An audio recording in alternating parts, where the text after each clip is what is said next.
Arabian രാജ്യങ്ങൾക്ക് ഇറാൻ്റെ മുന്നറിയിപ്പ്. യുദ്ധവിരാമവുമായിട്ട് ബന്ധപ്പെട്ട് തകൃതിയായിരിക്കുന്ന ചർച്ചയാണ് ഇപ്പോൾ നടക്കുന്നത്. അതിൽ പാകിസ്ഥാൻ അടക്കമുള്ള രാജ്യങ്ങൾ ഇതിന് നേരിട്ട് കൊണ്ട് മധ്യസ്ഥ ശ്രമം ആരംഭിച്ചിരിക്കുന്നു. ചൈനയും റഷ്യയും അതിനോടൊപ്പമുണ്ട്. അമേരിക്കയുടെ പ്രതിനിധിയായിട്ടാണ് പാകിസ്ഥാൻ ചർച്ച ചെയ്യുന്നത് എന്ന റിപ്പോർട്ട് ഇപ്പോൾ പുറത്തു വന്നിരിക്കുകയാണ്. അപ്പോൾ അതിനോടനുബന്ധിച്ച് ഇപ്പോൾ ഇറാൻ പറഞ്ഞിരിക്കുന്ന കാര്യം, ഒരുപക്ഷെ കരാർ വ്യവസ്ഥ പ്രകാരം യുദ്ധവിരാമത്തിന് സാധ്യതയുണ്ട്. പക്ഷേ അറേബ്യൻ രാജ്യങ്ങളുമായിട്ട് യുദ്ധവിരാമത്തിൻ്റെ സാഹചര്യങ്ങൾ ഇപ്പോഴും എത്തിയിട്ടില്ല. തീർച്ചയായിട്ടും ഞങ്ങൾ മുന്നോട്ട് വെക്കുന്ന നിർദ്ദേശങ്ങളിലൊന്ന് അമേരിക്കയുടെ സൈനിക ബേസുകൾ ഈ മേഖലയിൽ നിന്ന് ഒഴിവാക്കണം എന്നുള്ളത് തന്നെയാണ്. അങ്ങനെ സൈനികമായിരിക്കുന്ന ബേസുകൾ അമേരിക്കക്ക് അറേബ്യൻ രാജ്യങ്ങളിൽ നൽകിയ കാരണത്താലാണ് അവർക്ക് വളരെ എളുപ്പം ഇറാനെ ആക്രമിക്കാൻ വേണ്ടി സാധിക്കുന്നത്. നിങ്ങൾക്ക് പോലും അമേരിക്ക ഭീഷണിയാണ്, സുരക്ഷിതമല്ല.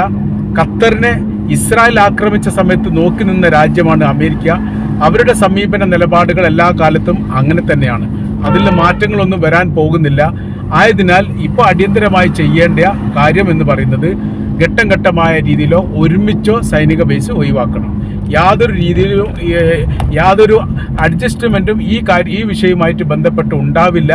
അഥവാ ഇപ്പം നടക്കുന്ന യുദ്ധത്തിന് വിരാമം ഉണ്ടായിക്കഴിഞ്ഞാലും അറബ് രാജ്യങ്ങളുമായിട്ടുള്ള അവസ്ഥയും സാഹചര്യവും സമാന രീതിയിൽ തന്നെ ഉണ്ടാകും എന്നുള്ള ഒരു ഭീഷണി സ്വരത്തിലുള്ള ഒരു മുന്നറിയിപ്പാണ് അറേബ്യൻ രാജ്യങ്ങൾക്ക് ഇപ്പോൾ ഇറാൻ നൽകിയിരിക്കുന്നത്. ഇത് വല്ലാത്ത രീതിയിൽ ആശങ്കയുണ്ടാക്കുന്ന കാര്യമാണ്. യുദ്ധവിരാമവുമായിട്ട് ബന്ധപ്പെട്ട അറേബ്യൻ രാജ്യങ്ങൾ ഒന്നടങ്കം തന്നെ അമേരിക്കയോട് പറഞ്ഞിരിക്കുന്ന കാര്യം, ഇത് വളരെ പെട്ടെന്ന് അവസാനിച്ചിട്ടില്ലെങ്കിൽ ലോകാടിസ്ഥാനത്തിൽ സാമ്പത്തിക മേഖല അത് ബാധിക്കും. ഏറെക്കുറെ അത് ബാധിച്ചു വരുന്നുണ്ട്. അതിൻ്റെ ആരംഭം കുറിക്കപ്പെട്ടിട്ടുണ്ട്.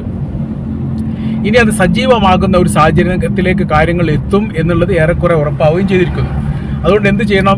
ഈ യുദ്ധവിരാമവുമായി ബന്ധപ്പെട്ട കാര്യത്തെക്കുറിച്ച് അടിയന്തരമായ രീതിയിൽ അതിന് നടപടി സ്വീകരിക്കണം എന്നുള്ളതും മധ്യസ്ഥ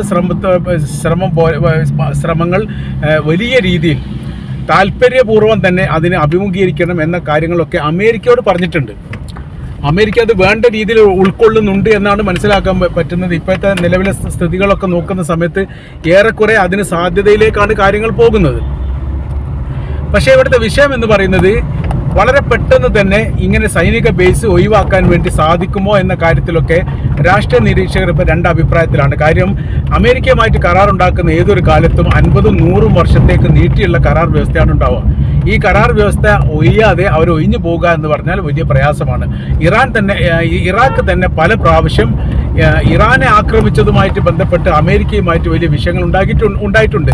അതോടനുബന്ധിച്ച് ആ കാര്യങ്ങൾ അത് പറയുകയും ചെയ്തിട്ടുണ്ട്. അവർ പറഞ്ഞിരിക്കുന്ന കാര്യം എന്ന് പറയുന്നത്, നിങ്ങൾ ഈ രാജ്യത്ത് നിന്ന് ഒഴിഞ്ഞു പോകണം, ഇവിടെ തൽക്കാലത്തേക്ക് നിങ്ങളുടെ ആവശ്യമില്ല, സർവീസുകളൊക്കെ അവസാനിച്ചിരിക്കുന്നു എന്ന തരത്തിലാണ് അവർ പറഞ്ഞത്. എന്നാൽ അമേരിക്ക അത് ജോ ബൈഡൻ ഉള്ള സമയത്തും അങ്ങനെ പറഞ്ഞിട്ടുണ്ട്, ഇപ്പോഴത്തെ ഡൊണാൾഡ് ട്രംപ് ഉണ്ടാകുന്ന സമയത്തും അവർ പറഞ്ഞിട്ടുണ്ട്. അപ്പോൾ ഈ രണ്ട്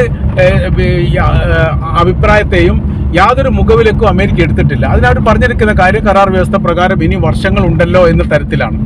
എത്രത്തോളം ഉള്ള വർഷം എന്നുള്ളത് രണ്ട് രാജ്യം പറയാത്തത് കൊണ്ട് അതിനൊരു കൃത്യത ഇപ്പോഴും ആയിട്ടില്ല എന്നുള്ളതും അതിൻ്റെ മറ്റൊരു രീതിയാണ്. അപ്പോൾ ഈ ഒരു സാഹചര്യം നിലനിൽക്കുന്ന സമയത്ത് അമേരിക്കയുമായിട്ട് ഉടക്കാൻ വേണ്ടി പറ്റില്ല, എന്നാൽ ഇറാനുമായിട്ട് പ്രശ്നങ്ങൾ തീർക്കാതിരിക്കാനും പറ്റില്ല.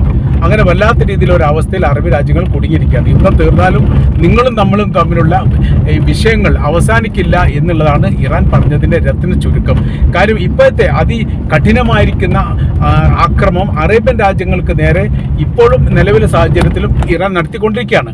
ഇതിന് നേർക്കുനേരെ ഒരു ഇടപെടൽ നടത്താൻ വേണ്ടിയിട്ട് യഥാർത്ഥത്തിൽ അമേരിക്കക്ക് സാധിക്കാത്ത വിധം അവരും വലിയ രീതിയിൽ വിഷണ്ണമായി നിൽക്കുന്ന ഒരു സ്ഥിതിയാണ്. കാര്യം, അവരുടെ സൈനിക ബേസ് കേന്ദ്രീകരിച്ചുകൊണ്ട് അവർ വലിയ രീതിയിലുള്ള ആക്രമണം തന്നെയാണ് ഇറാൻ നടത്തുന്നത്. അതിനെപ്പോലും പ്രതിരോധിക്കാൻ സാധിക്കാത്ത രീതിയിലാണ് ഈ അമേരിക്ക ഇപ്പോൾ കഷ്ടപ്പെടുന്നത്. ആ സമയത്ത് എങ്ങനെയാണ് ഇപ്പോൾ ഞങ്ങൾക്ക് അറബ് രാജ്യങ്ങളെ സംരക്ഷിക്കാൻ സാധിക്കുക എന്ന് അവരുടെ ഭാഗത്തു നിന്ന് തന്നെ അഭിപ്രായം ഉണ്ടായിരിക്കുകയാണ്.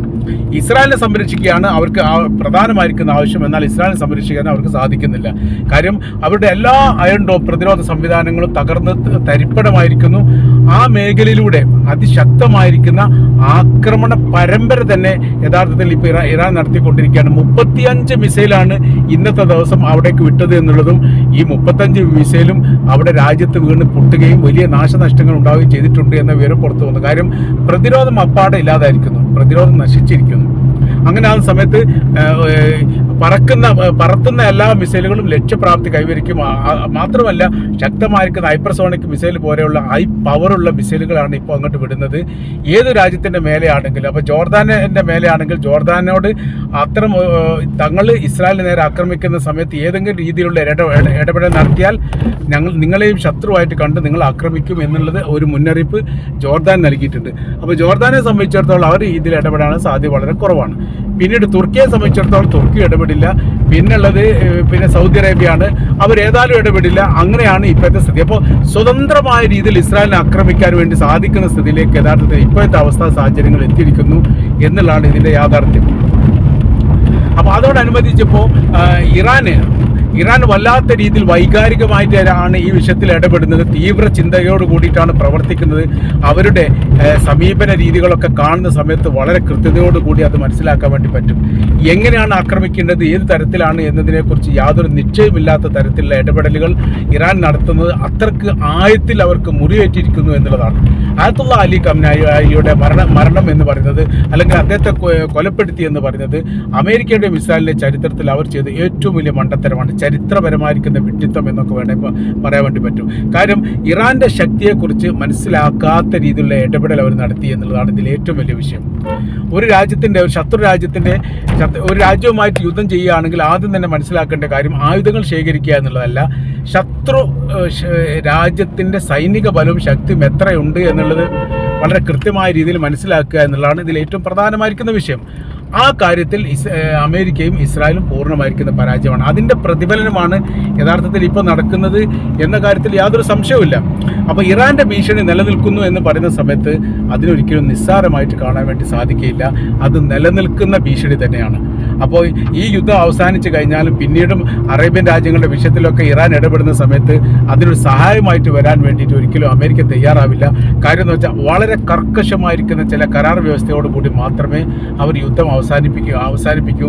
മാത്രവുമല്ല അവരുടെ കൈവശത്തിലുള്ള ആയുധങ്ങളുടെ ശക്തിയെക്കുറിച്ചും അതിൻ്റെ എണ്ണത്തെക്കുറിച്ചും ഇപ്പോഴും അമേരിക്കയെ സംബന്ധിച്ചിടത്തോളം അവർ അജ്ഞാതരാണ്. അതുകൊണ്ട് അമേരിക്കയെ സംബന്ധിച്ചിടത്തോളം അവരിപ്പോൾ നോക്കി നിൽക്കുകയാണ്. അതല്ലാത്ത രീതിയിൽ അവർക്ക് ഈ വിഷയത്തിൽ യാതൊന്നും ചെയ്യാൻ കഴിയുന്നില്ല എന്നുള്ളത് ഏറെക്കുറെ ബോധ്യമായിരിക്കുന്ന ഒരു സ്ഥിതിയാണ് ഈ വിഷയവുമായിട്ട് ബന്ധപ്പെട്ട് നമുക്ക് മനസ്സിലാക്കാൻ വേണ്ടി പറ്റുന്നത്. ഇനി വരും ദിനങ്ങളിൽ ഏതൊക്കെ രീതിയിലുള്ള സമീപനങ്ങളാണ് എടുക്കുക, ഏതൊക്കെ തരത്തിലാണ് ഈ വിഷയത്തിൽ ഇടപെടുക എന്നുള്ളതൊക്കെ നോക്കി നിൽക്കുകയാണ്. ലോകം അങ്ങനെ തന്നെ, ലോകം അക്ഷമരായിട്ട് നോക്കി നിൽക്കുകയാണ്. എവിടേക്ക് എത്തും, എന്തൊക്കെയായിരിക്കും സമീപനം, എന്തൊക്കെയായിരിക്കും നിലപാടുകൾ എന്ന രീതിയിലേക്ക് അവരും ഇപ്പോൾ നോക്കി നിൽക്കുന്ന ഒരു പ്രത്യേക സാഹചര്യമാണ്. അപ്പോൾ ഇറാൻ അറബ് രാജ്യങ്ങളെ ഭീഷണിപ്പെടുത്തി എന്ന് പറഞ്ഞാൽ അത് നിസ്സാരമായിട്ട് ഒരിക്കലും കാണാൻ വേണ്ടി സാധിക്കില്ല. കാര്യം എന്ന് പറഞ്ഞാൽ യുദ്ധത്തിൻ്റെ കാഠിന്യം എത്രത്തോളം ഉണ്ടോ അത്രയും അനുഭവിച്ചൊരു രാജ്യത്തിൻ്റെ പേരാണ് ഇറാൻ എന്ന് പറയുന്നത്. അതിനോടനുബന്ധിച്ച് ഇനി മറ്റേതെങ്കിലും ഒരു പ്രശ്നം ഉണ്ടാവുകയാണെങ്കിൽ അതിനെ അതിജീവിക്കാനൊക്കെ വളരെ എളുപ്പത്തിൽ ഇറാൻ സാധിക്കും എന്ന കാര്യത്തിൽ യാതൊരു സംശയവുമില്ല.